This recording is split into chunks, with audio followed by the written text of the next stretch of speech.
Alors déjà, merci beaucoup pour votre intervention. Merci. On aurait aimé savoir qu'est-ce qui vous a mené à vous intéresser à ce sujet. Alors, en fait, c'est au début où j'ai commencé ma carrière scientifique, donc en doctorat, où j'ai commencé à étudier en fait le lien entre perte de biodiversité et émergence de maladies infectieuses. Donc à ce moment-là, je travaillais sur la fièvre du Nil occidental, qui était une maladie qui venait juste d'apparaître aux États-Unis. Et donc voilà, je me suis rendu compte en fait que beaucoup de ces émergences de maladies infectieuses avaient un lien avec cette perte de biodiversité, qu'il était important de développer justement une approche un peu intégrée sur ces zoonoses, et donc qu'il fallait aller plus loin que l'approche classique.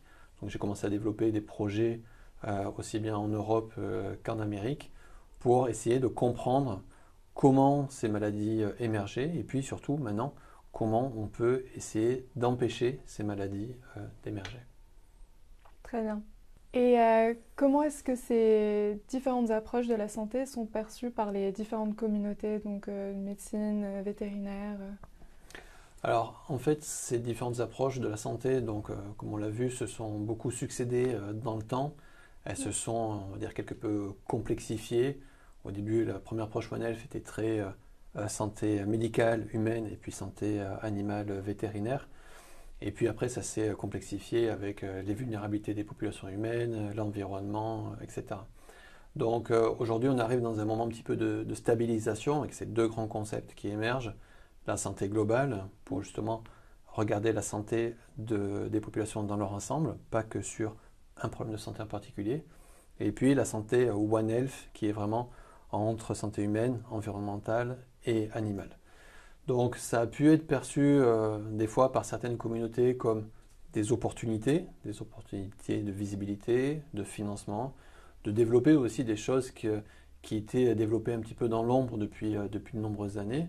Ça peut être perçu aussi comme une certaine menace, parce que bien sûr, les ressources ne sont pas illimitées. Donc si on développe une nouvelle type d'approche plus intégrée, ben ça va forcément se faire au détriment d'autres approches déjà établies.